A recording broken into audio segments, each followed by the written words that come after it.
Hello and welcome back to Mads World. I'm your host Mads and I hope you've been enjoying the show so far. If you have, please remember to subscribe, rate and review the podcast on Apple or Spotify or your favourite listening platform, and follow the show on Instagram. It's at madsworld.mp3. I've also made TikTok recently because I can't believe I didn't have it before, so make sure you follow at Mads World Podcast as well on TikTok. This week I'm joined by the gorgeous Sin, one of the cast of Prime Video's brand new UK dating show Lovestruck High. Last week I spoke with Alex Dean, and Sin joins me for part 2 of these special episodes, What I'd Tell My Younger Self. Narrated by high school teen drama royalty herself, Lindsay Lohan, the reality show transports a group of UK singles looking for the one into their very own American high school. The show has a super diverse cast with people from all different backgrounds and sexualities, and it's something of a first for reality TV dating shows of this nature, which is really awesome to see. Up next, you'll hear our chat all about shocking first dates and Sin's best advice for her younger self on love, life, family, friends, and sex. Hi Sin, how are you? I'm good. Thanks for having me. How are you? I'm really good. It's so fun to speak to you. I was literally watching Lovestruck High earlier today and catching up on it. So yeah, I'm buzzing to be chatting to you because I've just loved watching you on the show. Oh, thank you, man. Thank you. I mean, watching it is completely different to being on it, and watching myself, I'm cringing at sometimes, some points, but now like the response I'm getting is overall kind of positive. So it's nice to hear that from yourself. It's really good to hear that. That's so good. How's it all been going? How's all the launch and everything been? Have you been having fun doing all of the parties and everything and the media stuff?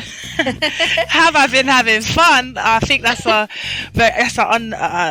understatement. Is that what you call it? Yeah. Like, I've been having a lot of fun. I mean, I'm just grateful. I'm gassed, but I'm grateful to be part of, Lovestruck and literally receiving the feedback as mentioned, and the overall response from the TV friends, family is awesome, and the parties as well for people to say Sin, and I'm like, who, me? You're talking to me? It's all new, Maddie, and it's just crazy. It's crazy. That's so good. And what made you apply for the show initially? Do you know what, when I initially applied, I actually applied for The Circle, I believe. Oh yeah. I applied for a different show. If you know about The Circle, and because I just thought, I liked watching the show. I enjoyed what I've seen of the show, and I thought, you know what, I'd be myself. I'd go in there. Come on, let me give my personality. Let's try this. But then I believe it just didn't work out, didn't go through. Then I got an email in terms of Lovestruck, and would you be interested in this? At the time, Addie, I was single, so I was like, what, haven't had luck on the outside world. Let me give it a shot. I love high school, I love everything about American high school as well. And when they kind of threw in I don't know whether it was because I was born in Brooklyn, so I'm not even sure if I applied for The Circle, mentioned that, and they thought, oh, let's see, America, would this Sin be interested in Lovestruck? Yeah, I certainly was. And have you seen Mean Girls? How good was it, Lindsay Lohan narrating the program? I'll tell you, when I found out, because there was so much speculation, about who's going to be voicing when we were filming, especially, it was like, who's going to be, and I had no clue. But when I found out it was Lindsay, I was like, what? Like, iconic. I just said, what, Lovestruck? What I've just filmed? And I was just like, the whole, because we've got a little group chat as well, and when we all found out, it was like, that was the most the group chat has been pinging off in ages. Like, literally, we were all excited, and I think her voice just suits it really well. Yeah, definitely. And speaking of relationships and looking for love, what do you normally look for in a relationship?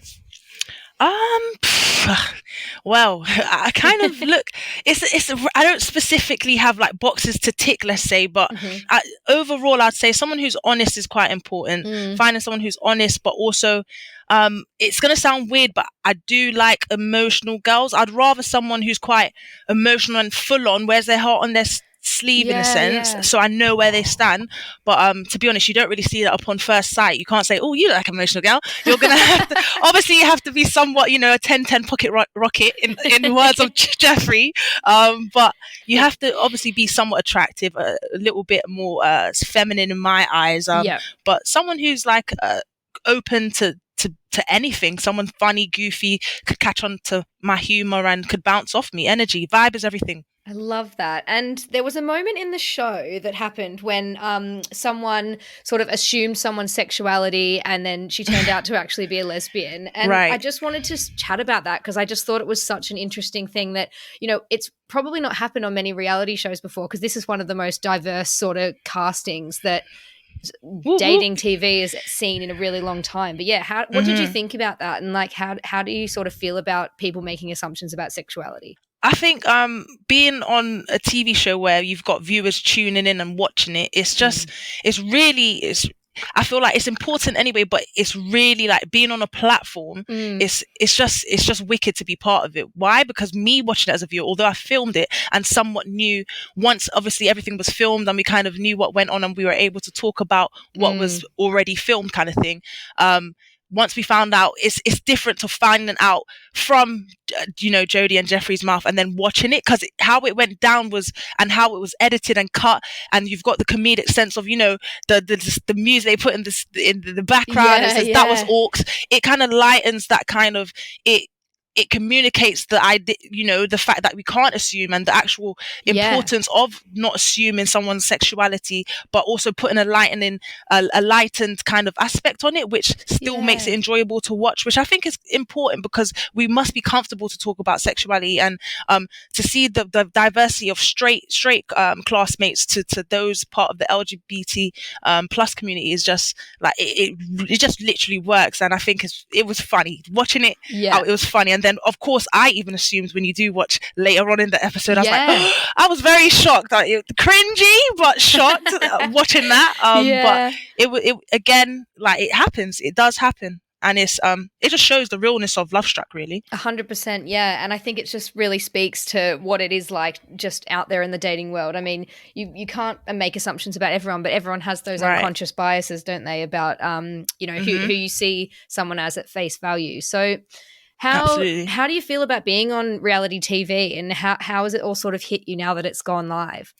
How has it hit me? I'm quite I like to entertain. Let's say I'd like to say I'm quite entertaining on my social media platforms, especially like TikTok. So it's like I'm not taking it all in. There's people sending me still posters. They're like, I never knew you'd be on TV, because they're still catching up. So the buzz is like constantly there. And it's not just reality TV.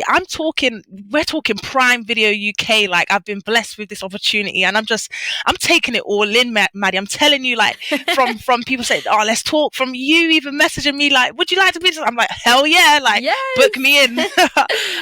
But like, again, to just spread the positivity, spread my vibe, because a lot of my friends, family who've known me for years has always said, I can see you've got the personality for TV, or doing something to entertain, whether it be hosting, just chats. And I'm just loving it all. Like, if it comes to a halt, I've loved the journey, but for now, you know, I'm riding the wave. Love that. It sounds like you've had such a positive experience with it already, which is really cool. No, I have. I'm grateful, honestly. Oh, great. And my next question is, do you use dating apps?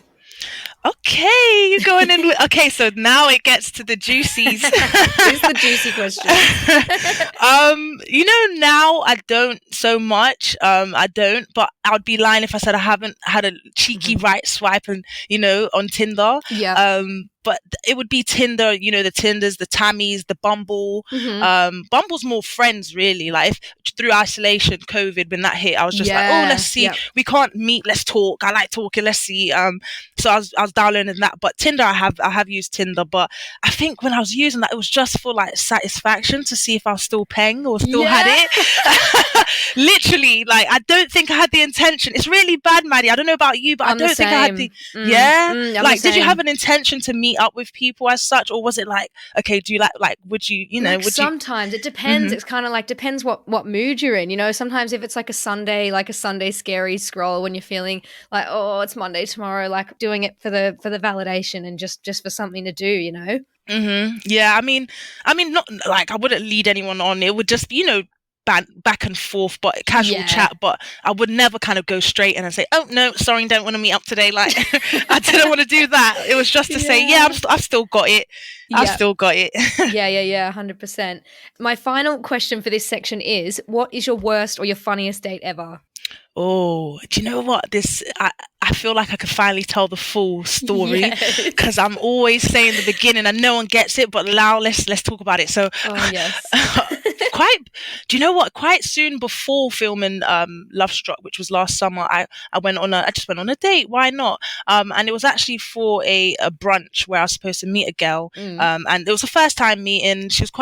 I would say she's quite known to Instagram, quite influential. So I was like, okay, I didn't expect it when she slid in the DMs, Maddie. At first I was like, okay, who sent you here? Love that. What is this? Like, literally, I felt like I was being set up, but chill, compose myself. Obviously we met up now. Before we met, I was running a bit late. Shame on me, slap on the wrist in. I was running late, but when I finally got there, she was so pissed.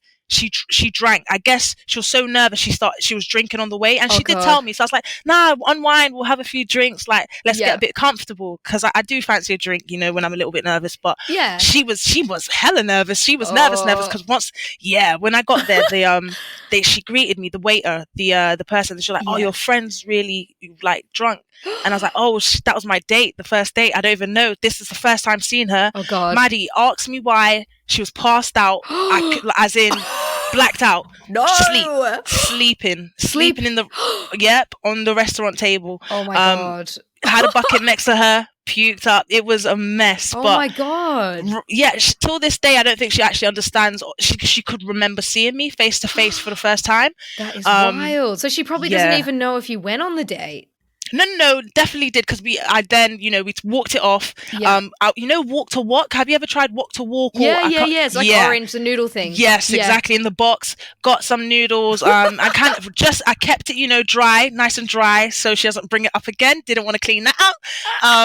But yeah, like that would have been the worst date. But in a way, it sounds crazy. It's also a date that goes wrong, I think, is a date that goes well, because you find someone out at a point where their vulnerable state that you didn't think that you would find them out. We often, show ourselves at our best, and this was definitely not her best. Let's say that. But and when it's like when they're kind of vulnerable like that, it's sort of like you build a connection a lot faster if it's something that's like a bit embarrassing or a bit funny. And I feel like that's like totally speaks to this podcast. I mean, I think the people reason like listening is because I'm quite open and a lot of embarrassing things happen to me. So people love that, it's kind of endearing sometimes. I mean, unless she's like throwing up walk to walk, like on the street, and you're trying to help her out. But I know what you mean. Yeah, it's really nice. Yeah. 100%. So you've had a few not great dates as well, judging from you. Yeah, I mean, it's just like this whole podcast is just me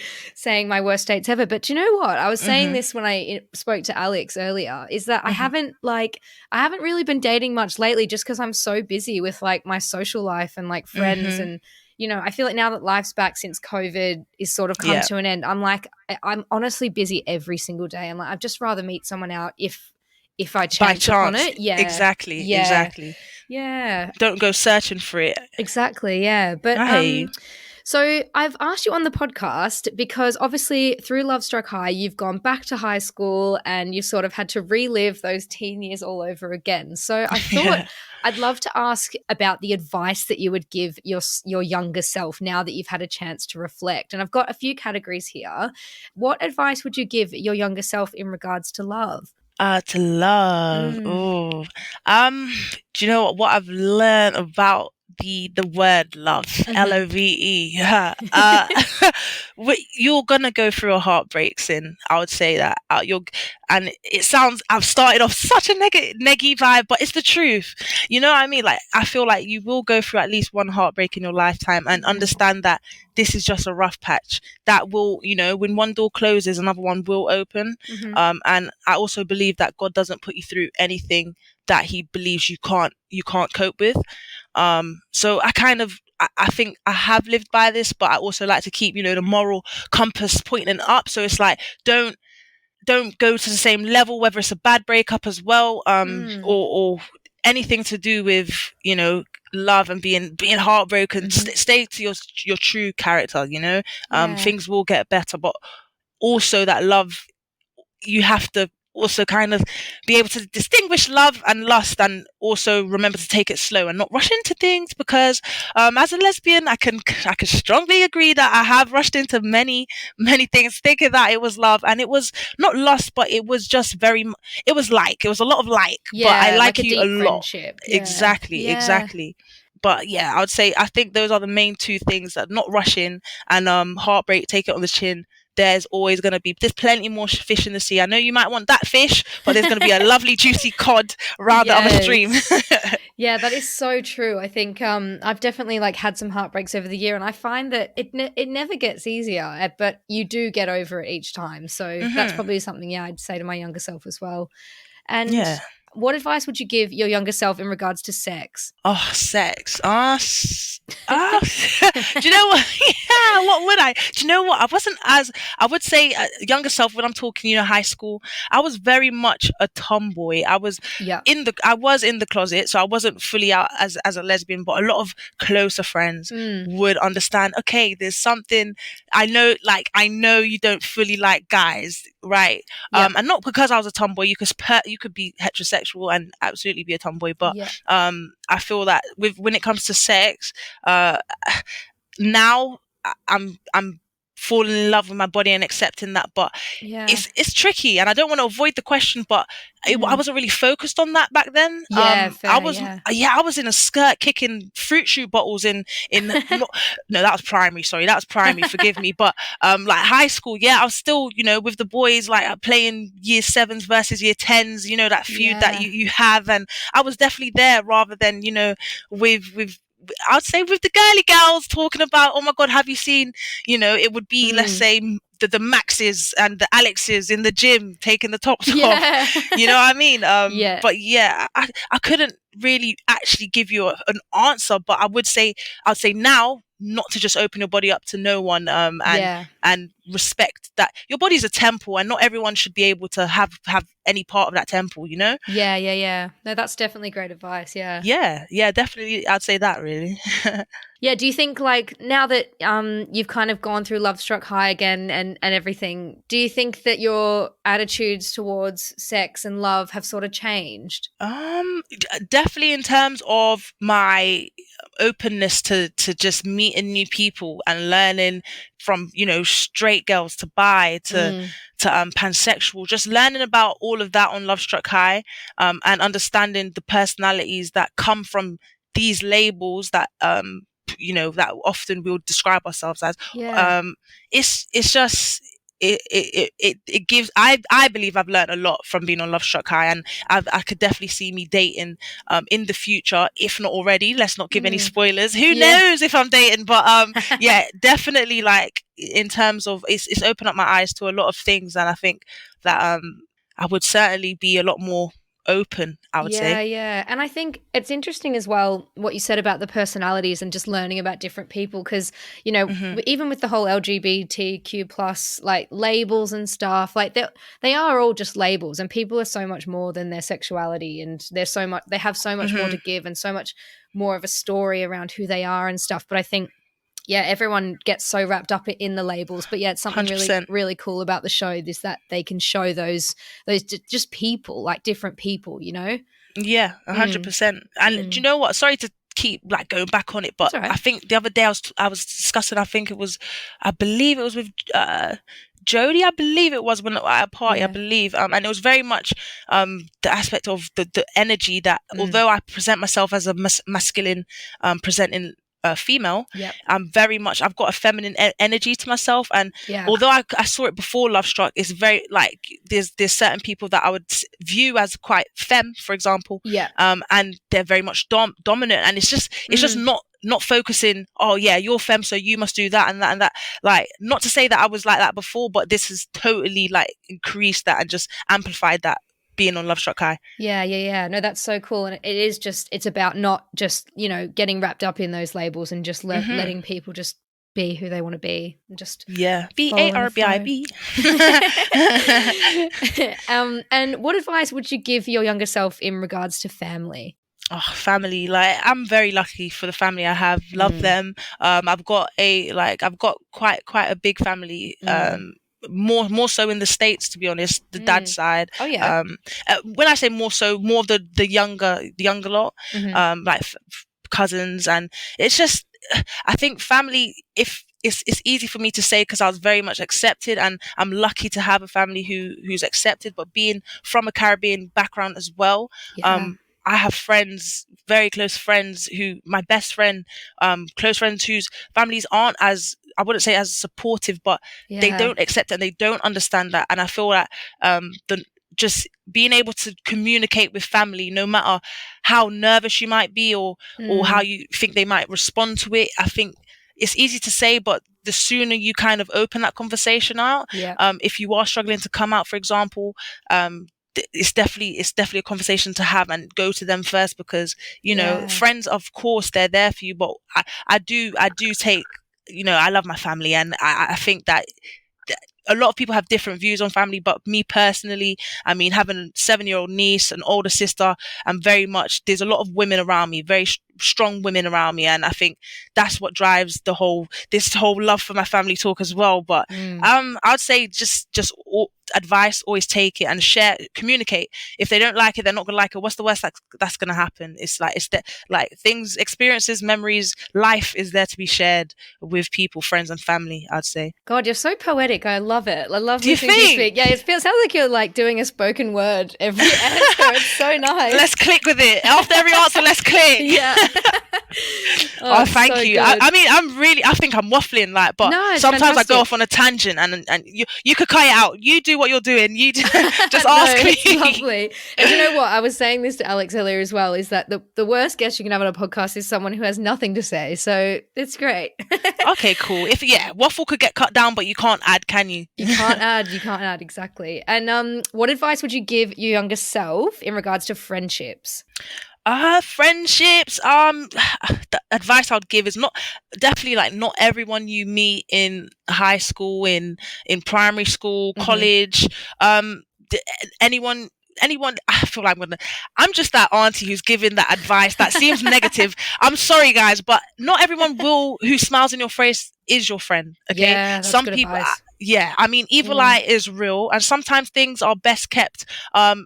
I wouldn't say you could keep your success and things you want to share a secret, but privacy is very much different to secrecy, and it's just knowing when to share things and who to share it around. I'm blessed to have a close knit of friends, but in high school I feel like also people do move on, and you're not going to have the same friends, and it's not to say you'll fall out, but you might just go down different paths. Like I'm watching Stranger Things. I don't know, I shouldn't be. I'm talking about Lovestruck. I should be talking about Lovestruck. Sorry, Prime Video, but I have been watching Stranger Things, and just to see that, the growth from season 1 to season 4, for example, they've changed, and it's the same. It's in high school. It just shows, and I feel like that's what you have to kind of keep in mind as well, that people will outgrow you, and you outgrow people, and it doesn't mean that they've switched up. It just means that sometimes your growth, interests and personalities and goals might not connect with each other anymore, and as long as you communicate, again, same with family and friends, communication's key. No one could really be mad at you for communicating, but for not communicating and not giving effort, that's when you could get a disgruntled kind of guest in your DMs or whatever. Do you know what, I love what you said about there's a difference between privacy and secrecy, because I think keeping a part of yourself, like for you, is really important, and it's just about having those boundaries, isn't it? 100%, and knowing what you want to let people into, the public into, and others into, really. Yeah, I think I need to take a leaf out of that book. I'm so open on Instagram stories. It's embarrassing. I'm like, need to stop.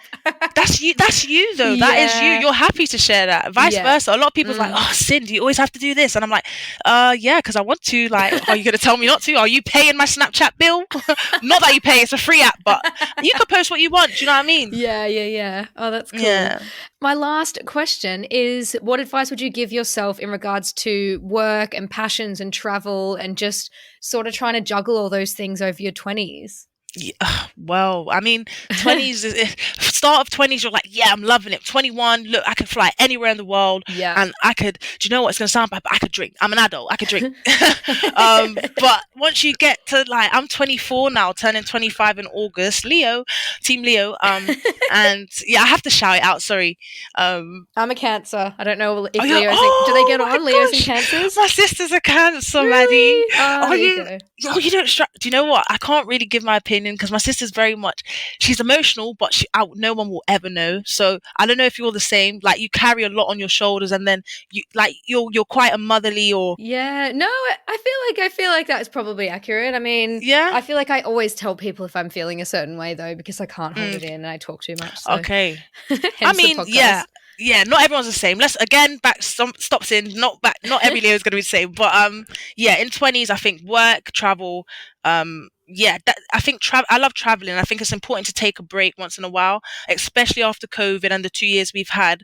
Locked up, whether it's work from home or just a normal 9 to 5, you have to somewhat, take a step out, pop yourself on a plane, get to Heathrow, Gatwick, Stansted, whatever you have to do, land. All inclusive, get a few, like, you have to relax. Like, yeah. I can't wait to go on holiday. I can't wait for summer festivals. Like, you have to live for today, hope for tomorrow. I've got it tatted on me and I live by that. Do you? That's a cool tattoo. Yeah, live for today, hope for tomorrow, and on my wrist. And I just feel like, again, like, you have to live each day as it comes. Tomorrow's not promised. Tomorrow is not promised, and I've learned that within COVID, especially.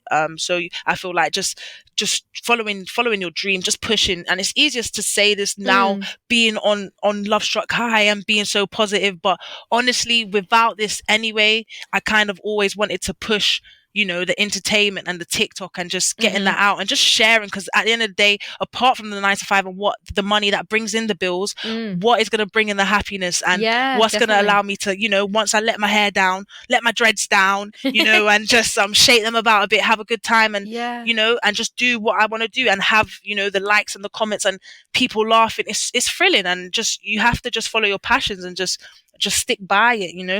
It might not bring in money, it might do, and if it can, it's not all about that. You have to just do what you want to do as well, because at the end of the day, with jobs especially, if they want to get rid of you, they're gonna get rid of you. You have to still have a backup that makes you happy no matter what. If we go into another pandemic, touch wood, touch everything, because I don't want that. We don't want another lockdown, but we do not. It can, right? The monkeypox. Have you heard about monkeypox? I've heard about it, and I promise you, I didn't want to Google anything. Me neither. That's the worst thing you could do. My niece actually came up to me and said, "Nene, what's this?" I promise you, Maddie, that's the quickest Google search I've done, because I wasn't going to tell. You need to now.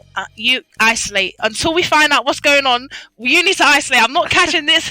No, I'm kidding. Like, obviously, like, it's my niece. Like, and she was like, I hope it's not monkeypox. But even for my 7-year-old niece to hear that, it's just sometimes you just got to switch off from the news and just enjoy life. And this whole monkeypox pandemic, Partygate, all this nonsense, like, I'm just over it. I'm over it. Everyone needs to stream Lovestruck, that's it, and have a good time.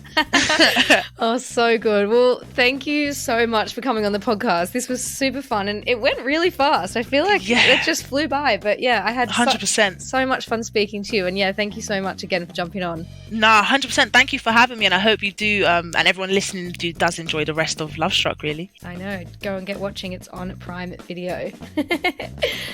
I hope you enjoyed my chat with the lovely Sin. Please let me know on my Instagram or my TikTok if you have any stories or thoughts of your own to share. My Instagram is @madsworld.mp3 and my TikTok is @madsworldpodcast. Love and elbow taps. Peace.